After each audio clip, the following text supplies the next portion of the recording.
पूरा कहलगांव विधानसभा जो है वो फ्लाई एक्ट से परेशान है। 10 से 15 हजार बच्चे रोज कहलगांव से आसपास के इलाके से स्कूल में आते हैं और सांसद और विधायक वहां के पूरे मौन है और जनता धूल फाक के मर रही है। तो इस पर आप क्या कहना चाहेंगे? इस पर डबल इंजन की सरकार पिछले 10 वर्षों से चुप क्यों है? और बच्चे जो आम ग्रामीण है, जो शहरी लोग हैं, वो पूरी तरीके से बेदम हो रहे हैं। इस पर सवाल कोई क्यों नहीं उठा रहा है? बच्चे और लोग परेशान हैं, लेकिन आप भी भागलपुर में ही रहते हैं, यहीं के पत्रकार हैं। यहाँ के लोग उसी नेता को बार बार फिर जिताएंगे तो स्वाभाविक तौर पर उनको परेशानी होगी। मैं पूरे बिहार घुमा हूँ और जब लोग ये बताते हैं, पूछते अच्छा विधायक जी कितना बार से जीत रहे हैं, तो कहता है 3 बार से। सांसद महोदय कितना बार से जीत रहे हैं, तो भैया 4 बार से। तो मेरे भाई, अगर आप समस्या से परेशान हैं तो उसी नेता को वोट क्यों दे रहे हैं? 2014 में मोदी जी मोतिहारी में एक भाषण दिए, उस भाषण को लिखने वालों में भी हम लोग रहे होंगे। चीनी मिल के कंपाउंड से मोदी जी ने कहा कि जो ये बंद चीनी मिल है, इस चीनी मिल से बनी हुई चीनी का चाय पीऊँगा तभी बिहार में वोट मांगने आऊँगा। अब 14 के बाद मोदी जी लगातार 11 साल हो गए, कितनी बार आए वोट मांगने? चीनी मिल तो चालू नहीं हुई, उसका 1-1 इंच ज़मीन बिक गया। जो लोगों ने ज़मीन को खरीदा लूटा वो ज़्यादातर लोग भाजपा के नेता हैं। लेकिन महत्वपूर्ण बात यह है कि मोतिहारी से भाजपा का सांसद विधायक उसके बाद से लगातार जीत रहा है। तो अगर आप चीनी मिल के न चलने से परेशान हैं, मोदी जी या किसी नेता ने जो गलत वादा किया उससे परेशान है, तो फिर उसको वोट काहे दे रहे हैं? और अगर वोट दीजिएगा तो वही स्थिति बनी रहेगी। जनसुराज का पूरा प्रयास यही है। हम तो मन से ये बात कहते हैं कि भाई आप 5 किलो अनाज के लिए वोट दे रहे हो तो 4 किलो अनाज मिल रहा है। आप मंदिर मस्जिद के लिए वोट दे रहे हो तो मंदिर मस्जिद बन रहा है। आप जात के लिए वोट दिए हो तो जाति जनगणना हुआ है। आप लालू जी को आवाज़ और सम्मान के लिए वोट दिए थे तो गरीब और पिछड़ों को लालू जी के राज में आवाज़ और सम्मान मिला है। आपने नीतीश को बिजली के लिए वोट दिया है तो बिजली आई है। लोकतंत्र में आप जिस चीज़ के लिए भी वोट देंगे वो आपको मिलेगा, कम मिले या ज़्यादा मिले। लालू को दीजिए, नीतीश को दीजिए, मोदी को दीजिए कि प्रशांत किशोर को दीजिए। ये बेकार दिमाग लोग लगाते हैं कि हम किसको वोट दें। महत्व इस बात का नहीं है कि वोट किसको देते हैं, महत्व इस बात का है कि वोट किस बात के लिए देते हैं। जिस बात के लिए वोट देते हैं बिहार में भी वो चीज़ हो रहा है। बिहार में लोगों को अपने बच्चों के पढ़ाई रोजगार की चिंता नहीं है, उसके लिए वोट करना नहीं है। तो अभी देख लीजिए, अभी मुर्शिदाबाद पर सवाल हो रहा है, वोट पड़ेगा कश्मीर के नाम पर। वोट लोग देंगे गुजरात में बुलेट ट्रेन का कहानी सुन के, तो भैया गुजरात में बुलेट ट्रेन चलेगा और आप नरकटियागंज और पीरपैंती में धूल फाकिएगा। सर, बिहार में जाति और राजनीति, वोटर जातिवाद का जहर भरा हुआ है, इसे कैसे सामना होगा? मतलब पिछले 2.5-3 वर्षों से ये सैकड़ों बार सवाल पूछा गया है और उतनी ही बार इस बात का हम लोगों ने जवाब भी दिया है। जो भी पहलू समाज में है, समाज की जो भी सच्चाई है, वो राजनीति में भी उसका कुछ ना कुछ असर होगा। जाति समाज की एक बड़ी सच्चाई है, तो उस नज़रिए से राजनीति में भी जाति का प्रभाव पड़ना ही है। लेकिन जाति राजनीति की एकमात्र सच्चाई नहीं है। जाति एक सच्चाई है, एकमात्र सच्चाई नहीं है। अगर ऐसा होता, जैसा आप लोग बताते हैं कभी कभी कि बिहार में हर व्यक्ति जाति पर ही वोट देता है, तो पिछले 2.5-3 वर्षों से मैं ये सवाल पूछ रहा हूँ, समझाने का प्रयास कर रहा हूँ कि ये बताइए कि बिहार में मोदी जी को वोट दिया किसने? मोदी जी के जाति का तो कोई बिहार में रहता ही नहीं है। तो आप तुरंत कहिएगा कि भैया वो तो हिंदू मुसलमान के नाम पर, राष्ट्रवाद के नाम पर वोट पड़ता है। तो भाई जाति पर तो नहीं पड़ता है ना, चाहे राष्ट्रवाद के नाम पर पड़े या किसी दूसरे चीज़ पर पड़े। उसी तरीके से 18% मुसलमान साथी लालू जी को वोट देते हैं, वो लालू जी के जाति के तो नहीं है। तो आप कहिए वो इसलिए देते हैं कि भाजपा को नहीं दे सकते, उनके डर से देते हैं, लेकिन वो भी जाति पर तो नहीं दे रहे। कुछ समाज का एक बड़ा वर्ग या एक वर्ग है जो जाति पर वोट देता है, इसलिए जाति की महत्ता है, लेकिन इतना नहीं है कि सब कुछ जाति पर ही होता है। दूसरी बात ये समझिए कि ऐसा नहीं है कि बिहार अकेले में जाति है। ये बिहार में रहने वाले लोग, यहाँ के नेता, खासकर पत्रकार वगैरह, आप लोगों ने ऐसी भूमिका बना दी जैसे लग रहा है कि जाति सिर्फ बिहार में ही है। आप मुझे बताइए कि कम्मा रेड्डी कापू आंध्र प्रदेश में हैं या नहीं? वोकालिका लिंगायत कर्नाटक में हैं या उनकी राजनीति में महत्ता है या नहीं है? कुणबी मराठा महाराष्ट्र में जातीय आधार पर जो वहाँ पर राजनीति हो रही है उसमें उनकी भूमिका है कि नहीं है? हर जगह जाति की थोड़ी बहुत भूमिका है। ऐसा आप लोग क्यों बताते हैं जैसे लग रहा है खाली बिहार में ही जाति है, और ऐसा करके आप बिहार का बहुत बड़ा नुकसान कर रहे हैं। आप लोग मतलब पूरे देश में एक छवि बन गई, भाई बिहार इसलिए पिछड़ा है कि सब चीज़ जाति पर होता है। अरे भाई गुजरात में जाति पर नहीं हो रहा है ये बात। जितना जाति की महत्ता बिहार में है उतनी ही जाति की महत्ता आंध्र प्रदेश, तमिलनाडु, गुजरात, महाराष्ट्र में भी है। लेकिन वहाँ पर भी सिर्फ जाति पर निर्णय नहीं होता है, और बिहार में भी जाति पर ही सिर्फ निर्णय नहीं होगा। सर 20 को पदयात्रा सर चलते चलते अब दल में बदल गई है, और लोगों के मन में जानने की इच्छा हो रही कि अभी तक कोई चेहरा सामने नहीं आया है, तो किसका चेहरा नहीं सामने? कैसे अभी पार्टी में जो लोग भाई 1 करोड़ लोगों ने मिलकर 2 अक्टूबर को दल बनाया। राजनीतिक संगठन के तौर पर सक्रियता और कितना ताकतवर हम लोग का संगठन है इस पर बहस हो सकती है, लेकिन सिर्फ संगठन के विस्तार और उसके स्वरूप को अगर आप देखेंगे तो बिहार में आज जन सुराज से बड़ा राजनीतिक संगठन किसी दल का नहीं है। 243 विधानसभा क्षेत्रों में 550 से ज़्यादा प्रखंड, 150 से ज़्यादा शहरी निकाय, 8,500 पंचायतों में कोई न कोई जन सुराज के संगठन से जरूर जुड़ा हुआ है। आप कहीं भी क्षेत्र में चले जाइए, कहीं पर अगर कोई बैठक हो रही है छोटी बड़ी, तो उसमें ज़्यादातर संभावना है कि जन सुराज का ही कुछ हो रहा होगा। यहाँ राजद की, जदयू के कितने संगठन की बैठक होती है। तो राजनीतिक संगठन के तौर पर ऑलरेडी जन सुराज यहाँ का सबसे बड़ा संगठन है, राजनीतिक संगठन है। अब जब चुनाव होगा तो आपको दिखेगा वोट के तौर पर भी, वोट शेयर के तौर पर भी और सीट के तौर पर भी जन सुराज आपको राज्य का सबसे बड़ा दल बनकर दिखेगा। विधानसभा चुनाव में जनसुराज पार्टी एकला चलो नीति पे चलेगा कि किसी दल से गठबंधन करे? मुझे लगता है कि कभी कभी सवाल आप लोग पूछते हैं तो ये नहीं देखते हैं कि उस सवाल पर पीछे क्या जवाब दिया गया है। पिछले 1-1.5 साल से सवाल ये है, जैसे अन्य दल गठबंधन करते तो क्या आपकी पार्टी इतना तो हिंदी हमको समझ में आ रहा है कि आप पूछ रहे हैं सवाल, लेकिन ये 1.5-2 बरस से पार्टी के फॉर्मेशन से पहले, फॉर्मेशन के दिन, उसके बाद होने वाली सारी प्रेस वार्ताओं में, सारी जनसंवाद में हर जगह कहा है कि किसी भी तरह का कोई गठबंधन किसी हालात में नहीं होगा। 243 मतलब 243, 242 नहीं होगा, न चुनाव से पहले न चुनाव के बाद। चर्चा लोजपा आर से गठबंधन। आर.के. मिश्रा जी को पार्टी हर जगह क्यों नहीं ले जा रहे हैं? मीटिंग आपकी पार्टी में है ना आर.के. मिश्रा जी, तो हर जगह नहीं ले जा रहे हैं। आर.के. मिश्रा को लेकर अब भागलपुर में एसपी रहे तो स्वाभाविक है, वो अपना काम कर रहे हैं। हर व्यक्ति हर जगह तो नहीं जा सकता है। दल में की कोर कमेटी जो है वो 151 लोगों की है, तो 151 लोग हर जगह तो नहीं जाएंगे। जहाँ मैं हूँ वहाँ आर.के. मिश्रा नहीं है, वहाँ पर मनोज भारती नहीं है, मनोज भारती जी कहीं और हैं, आर.के. मिश्रा कहीं और हैं, प्रशांत किशोर कहीं और है, आनंद कहीं और होंगे, अरविंद सिंह कहीं और होंगे, रामबली चंद्रवंशी कहीं और होंगे। दल के सारे लोग एक ही जगह तो नहीं आएंगे हर जगह। ये चर्चा आपके पास पहुंची होगी, हम तक तो कोई चर्चा ऐसी है नहीं। जब हमने कह दिया कि हम लोग 243 सीट लड़ रहे हैं, तो पिछली जहां तक हमको जानकारी है बिहार में तो 243 ही विधानसभा है, तो गठबंधन किस पर हो जाएगा? 243 के आगे कोई सीट होगा तभी तो होगा।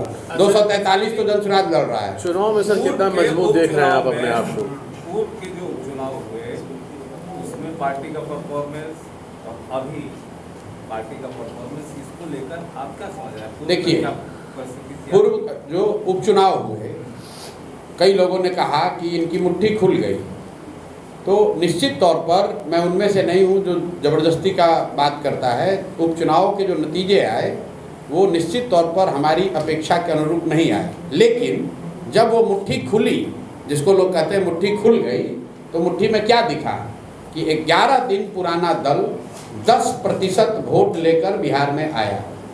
आप लोग तो खुद पत्रकार अनुभवी लोग हैं। बिहार में भाजपा जैसे दल को पहला 10% वोट लेने में 20 बरस लगा है। पिछले विधानसभा चुनाव में भाजपा को 19.6% वोट आया था। कांग्रेस जो सैकड़ों साल पुरानी पार्टी है उसको 9.6% वोट आया था। जदयू को 15% से कम वोट, और कोई भी दल नहीं है जिसको 10% ज़्यादा वोट आया है।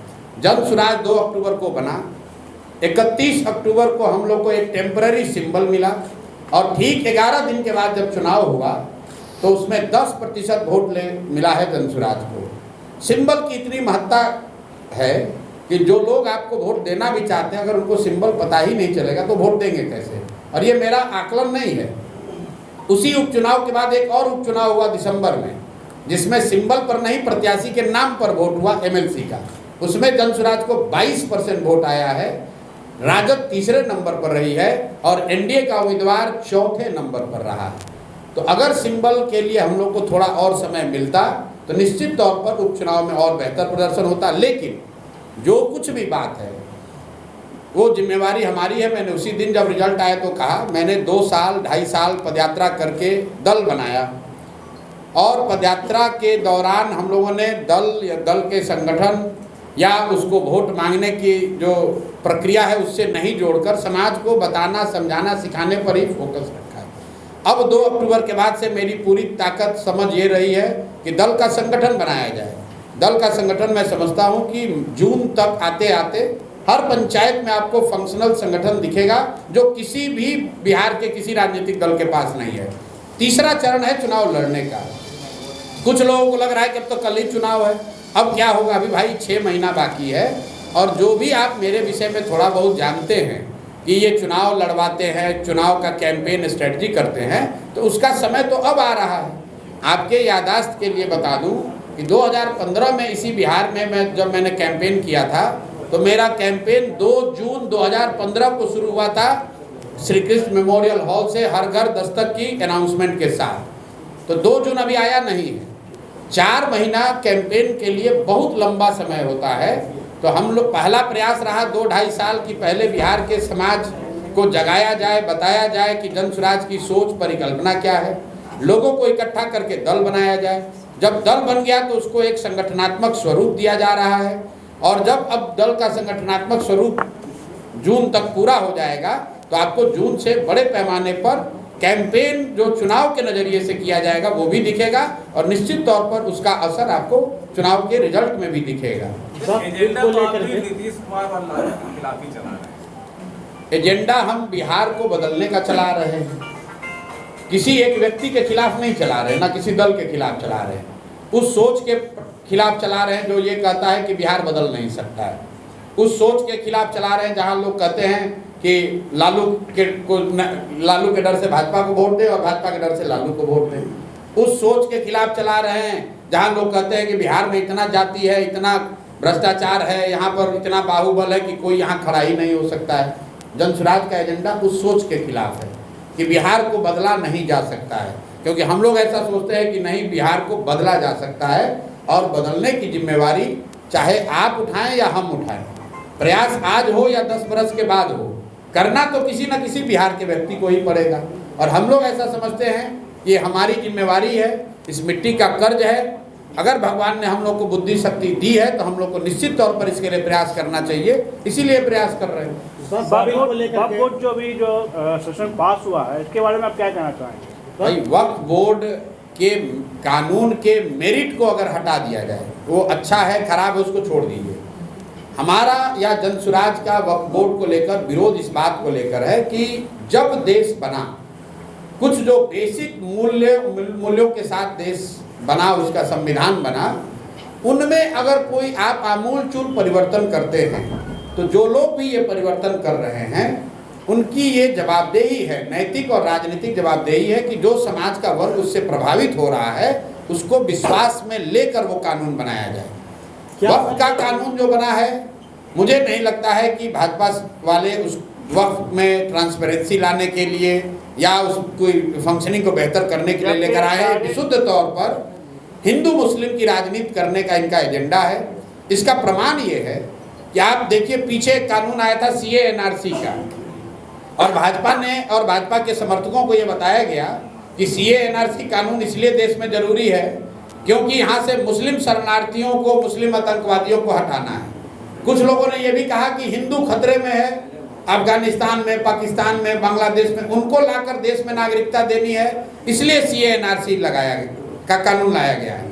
अब मैं आपके माध्यम से भाजपा के अपने साथियों से, उनके समर्थकों से पूछना चाहता हूँ कि भाई CA NRC देश में लागू है, बता दो कि पिछले 2 साल में कितने हिंदुओं को तुमने अफगानिस्तान, पाकिस्तान, बांग्लादेश से लाकर उनको नागरिकता दी है। या ये बता दो कि कितने मुस्लिम आतंकवादियों को तुमने उस कानून के तहत देश से हटा दिया है। अब वो कानून भूल गए। मेरे भाई CA NRC इसलिए लाए थे कि बंगाल में 1-1.5 करोड़ वोट पोलराइज करके लिया जा सके। तो इनका एजेंडा है हर साल 1.5 साल में कोई ना कोई एक ऐसा मुद्दा लाओ जिससे समाज में हिंदू मुस्लिम वाली बात चलती रहे। इनका अगर एजेंडा ये होता कि वक्त में ट्रांसपेरेंसी आए, उसमें जो गलती हुई है उसको सुधार किया जाए। किसी ने मुझे कहा कि वक्फ के कानून से अगर भूमिहीनों को जमीन मिलेगी आपको क्या दिक्कत है। हमने कहा भाई तुम कानून पढ़ के दिखा दो। अगर कानून में ये लिखा हुआ है कि वक्फ की कोई ऐसी जमीन जो गलती से वक्फ के पास है उसको लेकर भूमिहीनों में बांटा जाएगा, कहाँ कानून में लिखा गया है? भाई इनका उससे कोई लेना देना नहीं है। इन्होंने बस खाली हिंदू मुसलमान करना है, जैसे CA NRC पर किया, जैसा ट्रिपल तलाक पर किया, जैसे कॉमन सिविल कोड पे कर रहे हैं। इससे कोई लेना देना नहीं है। इस भाजपा की सरकार में एक ही दिक्कत है, हम भी मोदी जी के साथ बहुत दिन काम किए हैं, ये गोल पोस्ट बदलते रहते हैं। अभी कल एक रिपोर्ट पढ़ रहा था कि RBI ने सर्कुलर जारी किया है कि 500 के काउंटरफिट नोट बहुत बड़ी संख्या में बढ़ गए। आपको याद होगा जब डीमोनेटाइजेशन किया गया तो कहा गया कि काउंटरफिट नोट खत्म हो जाएगा, आतंकवाद खत्म हो जाएगा। अब कोई सवाल ना उनसे पूछ रहा है ना वो जवाब देते हैं। आप लोग फिर अब नया चीज लेकर आ गए, अब नया चीज बात करेंगे। पहले कहा भाई 5 ट्रिलियन की इकोनॉमी हो जाएगी, अब कोई नहीं पूछ रहा है कि 2014 में कहा कि सारे लोगों को घर मिल जाएगा, फिर 22 में आके कह रहे हैं कि 5 ट्रिलियन की इकोनॉमी हो जाएगी। अब 25 आते आते कह दिया कि हम तीसरे बड़े इकोनॉमी हो जाएंगे। भाई जो पहले कहा था उस पर भी तो जवाब दे दो। 2025 में सर कितना मजबूत आप अपने आप को देख रहे हैं इस विधानसभा? भाई 2025 को लेकर 2-3 प्रेडिक्शन आप सुन लीजिए। हम जो पहले काम करते थे तो मेरी बातों को पत्रकार लोग बहुत गंभीरता से लेते थे। अब चूंकि हम खुद राजनीति में हैं, एक तरीके से स्टेक होल्डर है, तो आप लोग भी कहते हैं भाई ये कैसे होगा। जब प्रशांत किशोर ने कहा कि बंगाल में भाजपा को 100 सीट नहीं आएगा तो नहीं आया। जब आंध्र में कहा कि जगन मोहन रेड्डी बुरी तरह हार जाएंगे तो उनको 11 को सीट आया।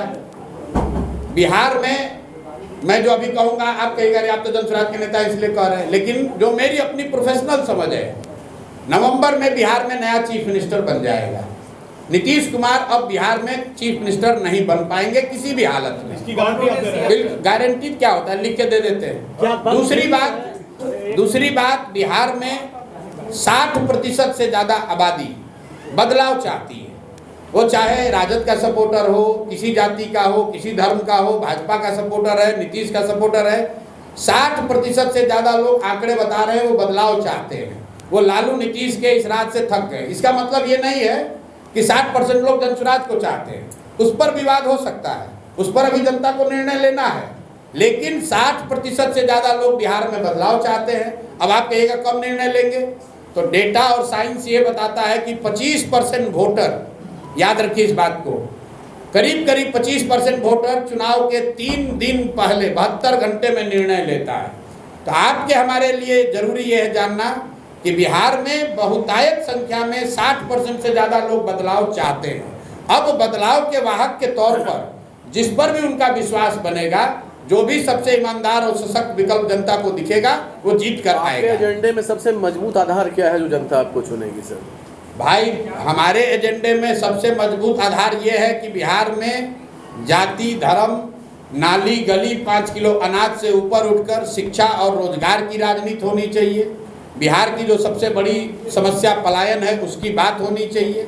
और आप देख रहे हैं कि पहली बार राजद और जदयू जैसे दल भी पलायन की बात कर रहे हैं। तो जनसुराज की क्या ताकत है ये तो आपको अभी दिख रही है। बिहार की राजनीति में पहले कभी पलायन पर आपने चर्चा सुनी हो, कभी शिक्षा पर बात सुनी हो तो बता दीजिए। पहली बार लोग शिक्षा और पलायन की बात कर रहे हैं, रोजगार की बात कर रहे हैं। ये जनसुराज की ताकत नहीं है, ये लोकतंत्र में विकल्प होने की ताकत है। जिस दिन लोगों के पास विकल्प मिल जाएगा तो जो दल अभी पहले से बने हैं उनको भी जनता के मुद्दों पर जवाब देना पड़ेगा, क्योंकि अभी तक वो मुद्दों की बात इसलिए नहीं करते, उनको मालूम है कि काम करे चाहे नहीं, डर के मारे हम ही को वोट देगा। अब जब विकल्प एक मिल गया है तो सबको जवाब देना पड़ेगा। प्रशांत जी, एक सवाल है कि जाति और धर्म के नाम पर जो है जितनी प्रतिशत आबादी रहती है उतना उसका जो है उम्मीदवारी या फिर उसको राजनीति में जो है हिस्सेदारी मिलती है। लेकिन सबसे अधिक आबादी जो है आज युवाओं की है, 60% से अधिक है। तो राजनीति में उसे जो है उम्मीदवारी के लिए, चुनाव लड़ने के लिए जगह नहीं मिलती है। तो जनसुराज इस पर जो है आगे कुछ करेगी ये, क्योंकि आप भी जो है युवाओं के कंधे पे जो है आगे बढ़ रहे हैं। हम किसके कंधे पर आगे बढ़ रहे हैं हमको तो ये नहीं पता है। चलिए कम से कम आप मान तो रहे हैं कि हम आगे बढ़ रहे हैं। जी जी। हमारे विरोधी तो ये कह रहे हैं कि हम लोग आगे बढ़िए नहीं रहे। युवाओं के अब आप बताइए, पहले तो लोग कहा जब हम चलना शुरू किए, अरे बिहार में चलने से क्या होगा, ये कितना दिन चलेंगे। जब चल लिए 2-2.5 साल, दल बन गया, 1 करोड़ लोगों ने मिलकर दल बना लिया, तो कहता दल बनाने से क्या होगा। जब दल बनाकर आगे बढ़ के संगठन खड़ा कर लिए, तो कहते संगठन खड़ा करने से क्या होगा। जब 10% वोट आ गया तो कह रहा है 10% वोट से क्या होगा। मेरे भाई, अगर हम लोग की नियत में, हम लोग के प्रयास में ईमानदारी है तो परिणाम मिलेगा ही मिलेगा। बात प्रशांत किशोर की नहीं है, बात जनसुराज की नहीं है। बिहार की जनता त्रस्त है, 30-35 साल से उसके सामने विकल्प नहीं है। अब एक विकल्प जो भी अगर सामने आ रहा है तो जनता उसको बहुत करीब से देखेगी, चर्चा करेगी। अब हम लोग की जिम्मेवारी है, अगर हम लोग के चरित्र में, हम लोग के व्यक्तित्व में, हमारे आचार विचार में वो प्रभाव होगा, वो सच्चाई होगी, वो ईमानदारी होगी तो जनता हम लोग को चुनेगी। अगर हम लोग में कुछ कमी रह जाएगी, जनता नहीं चुनेगी। प्रशांत जी, एक सवाल है, इतनी बड़ी अब खत्म कीजिए हमारी एक इतनी बड़ी पार्टी है, सृजन घोटाले पर आपने सवाल क्यों नहीं किया? किस पर? कितने लोगों का खाता खुला भागलपुर में? किस पर? सृजन घोटाला सबसे बड़ा घोटाला। भाई अब देखिए, हमने तो भागलपुर दंगों की भी बात नहीं की। तो जब हम राजनीति में उस समय थे ही नहीं, सृजन घोटाला जब हुआ या जब उसकी चर्चा हुई, हम तो चारा घोटाला की भी बात नहीं करते हैं। सृजन घोटाला, हम तो वही बात करेंगे ना, हम शराब माफिया की बात करते हैं, हम बालू माफिया की बात कर रहे हैं, हम भूमि सर्वे में राजस्व विभाग के द्वारा जो घर घर से उगाही हो रही है उसकी बात कर रहे हैं, हम नीतीश कुमार के शारीरिक और मानसिक हालात की बात कर रहे हैं, हम मोदी के पैकेज और पैकेज के न देने की बात कर रहे हैं। हमारे समय काल खंड में जो विषय होगा उसी की तो बात करेंगे। अब श्री कृष्ण बाबू के टाइम में बिहार का क्या मुद्दा था उस पर चर्चा हो सकती है, लेकिन वो राजनीतिक तौर पर उस पर रोज टीका टिप्पणी करने का पैसा। देखिए, मैं जो व्यक्ति राजनीति में नहीं है उन पर टीका टिप्पणी करना उचित नहीं समझता हूँ। लालू जी के परिवार से भी जो उनके सदस्य राजनीति में नहीं है, मैं उन पर टीका टिप्पणी नहीं करता हूँ। मैं जहाँ तक मैं जानता हूँ, नीतीश जी के लड़के अभी राजनीति में नहीं हैं, और जब वो राजनीति में आए तब उस समय टीका टिप्पणी की जाएगी। ये तो पत्रकारों का अपना स्पेकुलेशन है कि अब आ रहे हैं, कल आ रहे हैं, परसों जा रहे हैं। जहाँ तक मेरी जानकारी है वो राजनीति में अभी नहीं है। जब आ जाएंगे तो लोकतंत्र है, सबका स्वागत है, उस समय चर्चा होगी, उस पर बात होगी। एक और लांडे विकल्प के तौर पर उन्होंने भी अपने दल का गठन नहीं जानते हैं हम ज़्यादा उनके बारे में, शिवदीप लांडे सब नहीं जानते हैं साहब। इतने अफसर हैं, कितने लोगों को हम लोग जानेंगे। भागलपुर की कोई समस्या मुद्दा आप क्यों नहीं उठाते हैं? भागलपुर हर खबर का मतलब ब्रेकिंग न्यूज नहीं,